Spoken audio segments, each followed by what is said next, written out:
Hello dears, welcome back to our YouTube channel. അപ്പോൾ ഇന്നത്തെ video ഒരു കിടിലൻ വീഡിയോ കേട്ടോ. എന്താണെന്ന് വെച്ച് കഴിഞ്ഞാൽ ചക്കയും ബീഫും അടിപൊളിയാണ്. എല്ലാവരും ഒന്ന് ട്രൈ ചെയ്യണം കേട്ടോ ഇത് കണ്ടിട്ട്. അപ്പോൾ അതിന് വേണ്ടിയിട്ട് കുറച്ച് ചക്കൊക്കെ നന്നാക്കി വെച്ചിട്ടുണ്ട്.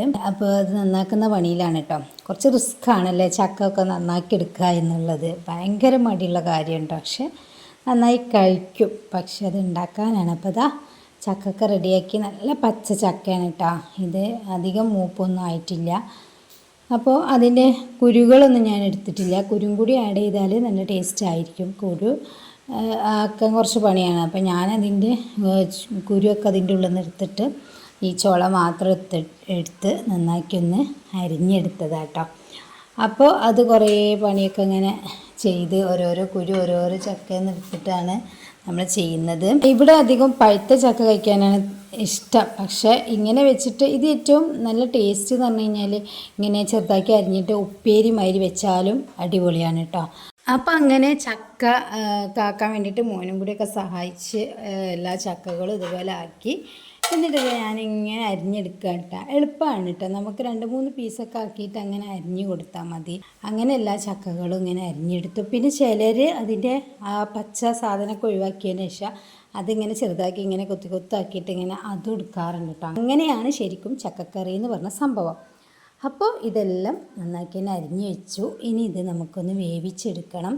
പിന്നെ കഴുകേണ്ട ആവശ്യമൊന്നുമില്ല. കാരണം നമ്മൾ ചക്ക അതിൻ്റെ ഉള്ളിൽ നല്ല വൃത്തിക്ക് തന്നെ നമ്മൾ ചെയ്യുകയാണെങ്കിൽ പിന്നെ കഴുകേണ്ട ആവശ്യമില്ല. കഴുകി കഴിയുമ്പോഴൊന്നും കൂടി വെള്ളം ഇങ്ങനെ ഇതായി വരും നമ്മൾ കുക്കറിലൊക്കെ വെക്കുന്ന സമയത്ത്. ഇങ്ങനെ എല്ലാം അരിഞ്ഞു വെച്ചു. ബാക്കിയുള്ള പണികളൊക്കെ ഇനി കിടക്കട്ടെ. ഇടയ്ക്ക് വൃത്തിയാക്കണമല്ലോ. ഇതിന് കുറേ വിളഞ്ഞും കാര്യങ്ങളൊക്കെ ഉണ്ടാവുമല്ലോ. കയ്യും കത്തി എല്ലാം വൃത്തിയിടാകും. അപ്പോൾ ഇതൊക്കെ അരിഞ്ഞ് വെച്ച് അതിൻ്റെ ഇടയിലൊക്കെ വാരി കൊണ്ടുപോകുന്നവരുണ്ട്, പച്ചെടുത്ത് കഴിക്കുന്നവരുണ്ട്. പക്ഷെ മൂത്തിരുന്നെങ്കിൽ പച്ച കഴിച്ചാലും കുഴപ്പമില്ല. അപ്പോൾ നമ്മളിതാ കുക്കറിലിട്ടിട്ട് വേവിക്കുന്നത്. അപ്പോൾ കുക്കറിലേക്കൊക്കെ ഇട്ട് കുക്കറിലിടുന്ന സമയത്ത് തന്നെ നമ്മളിതിലേക്ക് ഉപ്പ് ചേർത്ത് കൊടുക്കുക കേട്ടോ. കുറച്ച് ഉപ്പ് ചേർത്ത് കൊടുക്കുക. അതിന് ശേഷം ലേശം വെള്ളം ചേർത്ത് കൊടുക്കുക. വെള്ളം ഒരുപാട് അങ്ങോട്ട് ആവണ്ട. നമ്മൾ കുക്കറിൽ ഇപ്പോൾ ചക്ക പൂടാൻ മാത്രമുള്ള വെള്ളം അങ്ങനെയൊന്നും വേണ്ട. കുറച്ച് ജസ്റ്റ് അടി പിടിക്കാതെ വെക്കാനുള്ള ഒരു വെള്ളമാണ് നമ്മൾ ഒഴിച്ചു കൊടുക്കേണ്ടത്. അല്ലെങ്കിൽ പിന്നെ അലിഞ്ഞ് വരും.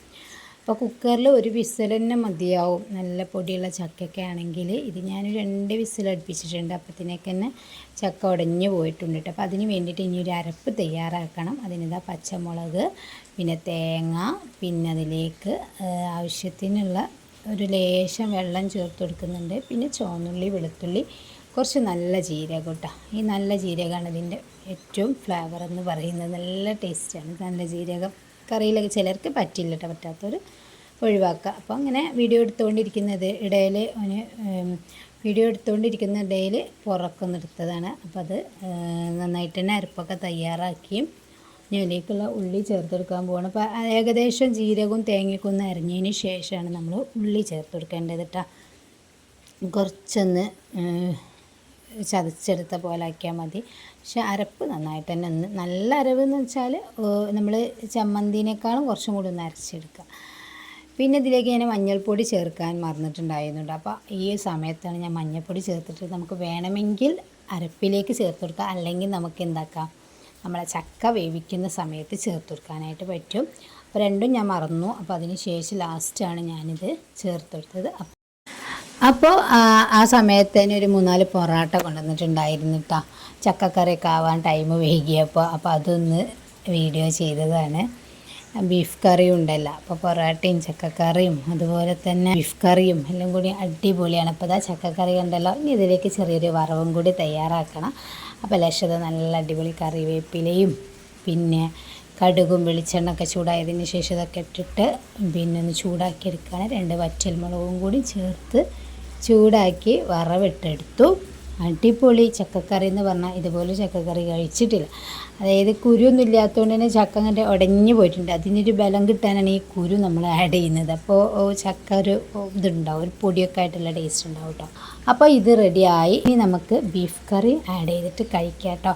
അപ്പോൾ ചക്കയും ബീഫും നമ്മളെ പൂളയും ബീഫൊക്കെ കഴിക്കുന്ന ആ ഒരു ടേസ്റ്റിൽ വരും. അവർ ട്രൈ ചെയ്ത് ഫീഡ്ബാക്ക് അറിയിക്കാം. താങ്ക്